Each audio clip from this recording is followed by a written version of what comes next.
आप एक चीज देख रहे हैं साथियों कि मैं जो बार बार कह रहा था कि केवल कोरोना नहीं है, इसके पीछे जरूर कोई और बात भी है। मोहम्मद आदिल साहब भी जुड़ गए हैं, उमर अहिरवार साहब भी जुड़ गए हैं। ये जो खेल है वो धीरे धीरे धीरे धीरे अब आपकी समझ में आते चला जाएगा साथियों, और बहुत चीजें अब क्लियर होती चली जा रही हैं। और इसमें जो सबसे बड़ी एक चीज अब आपके सामने आ रही हैं, तीन चीजें बहुत खुलकर सामने आ रही हैं। नंबर एक, जो मजदूर हैं, जो प्रवासी मजदूर हैं, एक तो उनका मसला जो है बहुत खुलकर सामने आ रहा है। उनकी पीड़ा, उनके दुख, उनके दर्द, उनकी मजबूरी, उनकी लाचारी, उनकी भूख, उनकी गरीबी, उनका सड़क पर चलना, गर्भवती महिलाओं का भी हजारों किलोमीटर दूर तक पैदल चलना, ये अपने आप में बड़ी गंभीर, और उस पर पुलिस द्वारा ये चीजें हो रही हैं। मसला है, हमें सोचना पड़ेगा इस पे जरूर। हम लोग अगर विचार नहीं करेंगे साथियों, तो हम सबके लिए आगे आने वाले समय में बड़ी गंभीर स्थिति पैदा होगी। और दूसरा, आप देख रहे हैं कि पीएम केयर फंड के नाम पर किस तरह से लूट मची हुई है और कहां उसका पैसा जा रहा है। ये जो गरीब हैं, ये मजदूर हैं, इनको रेल का किराया भी आप इनसे ले रहे हैं, 50 रुपए फालतू ले रहे हैं इनसे। और गुजरात में तो बड़ा भयंकर धोखा भी इनके साथ में किया गया।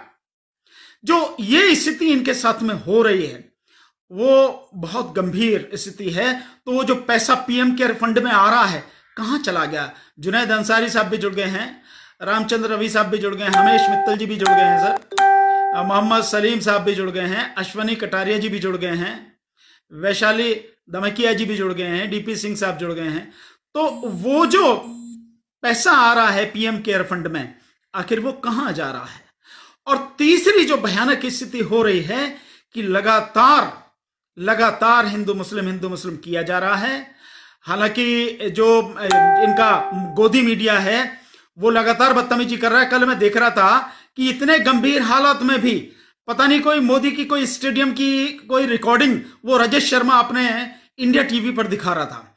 मतलब इतनी गंभीर परिस्थिति है। लाखों की संख्या में मजदूर सड़क पर हैं, मजदूर एक्सीडेंट से मर रहे हैं, रेल के नीचे कटके मर रहे हैं, रोटी नहीं मिल रही है खाने को, उन्हें पानी नहीं मिल रहा है पीने को, उनकी स्थिति बद से बदतर होती जा रही है। और वो गोदी मीडिया का राजेश शर्मा मोदी की वो दिखा रहा है, और वही चापलूसी बातें जो लगातार वो करता है कि आप ये हैं वो हैं, वो सारी की सारी चीजें वो दिखा रहा है। मतलब बेशर्मी की कोई सीमा नहीं रही है। जले पर नमक छिड़कने वाली स्थिति है ये जो हो रहा है। तो ये एक स्थिति है, और लगातार हिंदू मुस्लिम हो रहा है।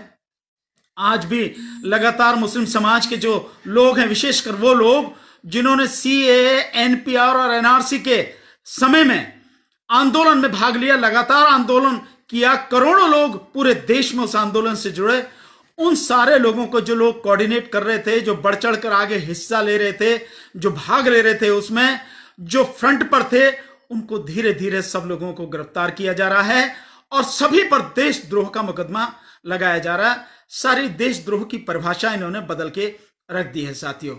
तो ये मैं समझता हूं कि ये तीन चीजें बहुत जरूरी हैं जिस पर हमें जो है विचार करना जरूरी है, जिस पर हमें बात करना बहुत जरूरी है साथियों। सबसे पहले मैं बात करता हूं मजदूरों की स्थिति पर।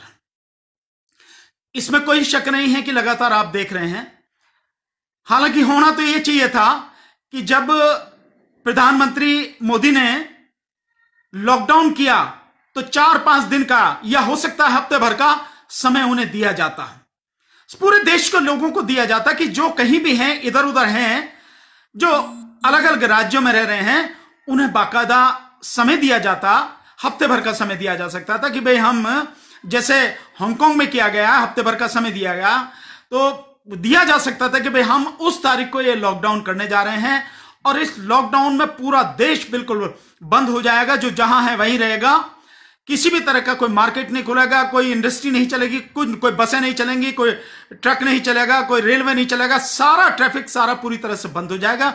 ये बात प्रधानमंत्री नरेंद्र मोदी को बतानी चाहिए थी लॉकडाउन से पहले, और कम से कम 1 हफ्ते का समय देना चाहिए था। लेकिन 1 हफ्ते का समय क्या, उन्होंने तो 2 दिन का समय भी नहीं दिया, 1 दिन का समय भी नहीं दिया।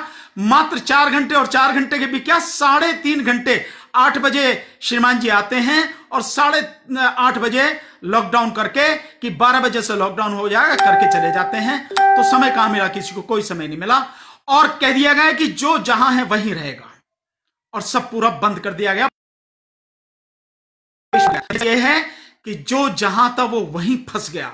जो मजदूर थे, प्रवासी मजदूर थे, इधर उधर रहने वाले लोग थे, जो बड़े आराम से अगर उन्हें 4-6 दिन का, हफ्ते भर का समय दिया जाता, वो अपने घर पर पहुंच सकते थे। और आज जो उनकी हालत है कि जो भूखे प्यासे वो मर रहे हैं, कम से कम इस भूख प्यास से वो न मरते, इससे वो बच जाते।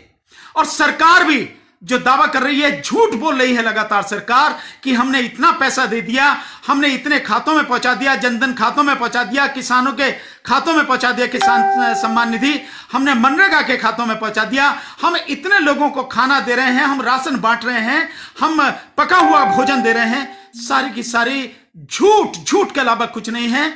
वो झूठ भी सरकार को बोलना नहीं पड़ता। अरे लोग अपने आप पहुंच जाते, चाहे रूखी सूखी कैसी भी खाते, नमकीन खाते या बिल्कुल जो भी था वैसी खाते, लेकिन कम से कम वो अपने घर पे तो होते, भूखे तो कम से कम नहीं मरते, और मरते भी तो सरकार को शायद दोष नहीं देते। स्थिति ये रहती। लेकिन इस सरकार ने इतना बुरा हाल किया, बिना सोचे समझे। न जाने कौन से मूर्ख इस सरकार सलाहकार लोग हैं जिन्होंने प्रधानमंत्री को, और लॉकडाउन किस लिए किया गया आप जानते हैं, सारे के सारे किया गया जिससे कोरोना की बीमारी वहीं की वहीं रुक जाए। कि कम, उसके लिए कहते हैं कि 14 दिन का जो है क्वारंटाइन की, जो है बीमार जहां पे है निकलेगा नहीं, तो वहीं की वहीं खत्म हो जाएगा 14 दिन में। कई लोग कहते हैं कि 21 दिन में खत्म हो जाएगा, और आज आप देख रहे हैं कि आज 10 तारीख है, 7 यानी 47 दिन हो गए। इन 47 दिन में तो पूरी तरह से खत्म हो जाना चाहिए था, लेकिन खत्म होने की बजाय आप लगातार देख रहे हैं, जब 500 ही केवल हमारे यहां पर इसके कोरोना के संक्रमित मामले थे, उस समय 24 तारीख को लॉकडाउन किया गया, और आज 63,000 से ज्यादा हो चुके हैं, 2,000 से ज्यादा लोगों की मौत हो चुकी है। तो आपके लॉकडाउन का फायदा क्या है? और इसी लॉकडाउन को अपने आप इसी सरकार ने, या यूं कहें सभी सरकारों ने, क्योंकि पैसे की भूख है, पैसा चाहिए ना, तो वो पैसा लेने के लिए, जो एक्साइज का पैसा उसे लेने के लिए इन्हीं सरकारों ने शराब की दुकानें खोल दी। और शराब की दुकानों पर जिस बुरी तरह से भीड़ लगी है, सोशल डिस्टेंसिंग यानी कि फिजिकल डिस्टेंसिंग जिसे कहें, आदमी के बीच में 6 फीट की दूरी, 6 फीट की दूरी क्या, 1 फीट की भी दूरी नहीं रही, और सट कर एक आदमी से आदमी खड़ा हुआ है, लगा हुआ है। पुलिस को लाठी बजानी पड़ रही है। यानी सरकार को अपने पैसे, अपने रेवेन्यू की इतनी चिंता है, अपना खर्च चलाने के लिए इतना पैसा चाहिए कि भाड़ में गया उसका लॉकडाउन का जो उसका मोटो था, या प्रधानमंत्री जी का जो आदेश था लॉकडाउन का, भाड़ में गया। उस सारी चीज को सब खत्म कर दिया, सरकार ने ही खत्म कर दिया, अपने आप कर दिया इन सारी सरकारों ने। पैसे की इतनी भूखी। और दिल्ली में तो हाल बुरा ये हुआ कि केजरीवाल ने सरकार जो शराब है उस पर 70% टैक्स लगा, महंगी कर दी, 70% महंगी कर दी। यह हालत है। इस लॉकडाउन में जो लोग, जो पहला लॉकडाउन खत्म हुआ 21 दिन का, उसके बाद 19 दिन का बढ़ाया गया। पहले लॉकडाउन के बाद ही लोग समझ रहे थे कि शायद खुलेगा और वो लोग अपने घर को जाएंगे, और उस बीच में ही, पहले लॉकडाउन से पहले ही जो अफवाह उड़ी है, जो भी हल्ला मचाया गया, उत्तर प्रदेश की तरफ हजारों बसों के जाने की बात कही गई कि तो लाखों लोग सड़क पर आ गए। और उसके बाद दूसरे लॉकडाउन के बाद जिस तरह से मजदूर सड़क पर आए, और उसके बाद से लगातार मजदूर चल रहे हैं, उसके लिए अब जाके सरकार ने रेल की व्यवस्था की बात कही। और रेल की व्यवस्था के लिए भी बेशर्मी सरकार की देखें कि मजदूरों से ही पैसा लिया जा रहा है। गुजरात मॉडल की जो बात करते हैं, उसी गुजरात में न केवल मुख्यमंत्री रूपानी, बल्कि जो वहां के एक अश्वनी कुमार, वहां के जो IAS ऑफिसर, उन्होंने कहा कि मजदूरों को रेल का किराया अपने आप देना पड़ेगा, अपने आप वहन करना पड़ेगा। तो उस हालत में मजदूरों को भेजा जा रहा, कहां जा रहा है? PM केयर फंड का पैसा। तो मजदूरों को भेजने की बात कही गई। उस सब के बावजूद भी कहां है ट्रेनें, कहां से चल रही हैं ट्रेनें, कहां को जा रही हैं ट्रेनें? क्या सरकार ने, किसी सरकार ने, स्टेट सरकार ने भी बताया कितने मजदूर आ गए? जबकि उससे पहले राजस्थान से जो कोटा से जो छात्र हैं उनको निकाला गया बस। लेकिन इन मजदूरों को तो जो पैदल जा रहे हैं, अपने बच्चों को, अपने बूढ़े माँ बाप को गोदी में उठाकर, अपनी जो महिलाएं हैं, गर्भवती महिलाएं जो हजारों किलोमीटर तक पैदल चल रही हैं, उन सबको सड़क पर चल रहे हैं, तो पुलिस, जो कि पुलिस का बेरहम चेहरा हमेशा से लोगों के सामने आता रहा है, इसमें पता नहीं दया भाव की क्यों कमी है, क्या बात है, मैं नहीं जानता कि क्या स्थिति है, लेकिन शायद इनकी संवेदना पूरी तरह से मर चुकी है।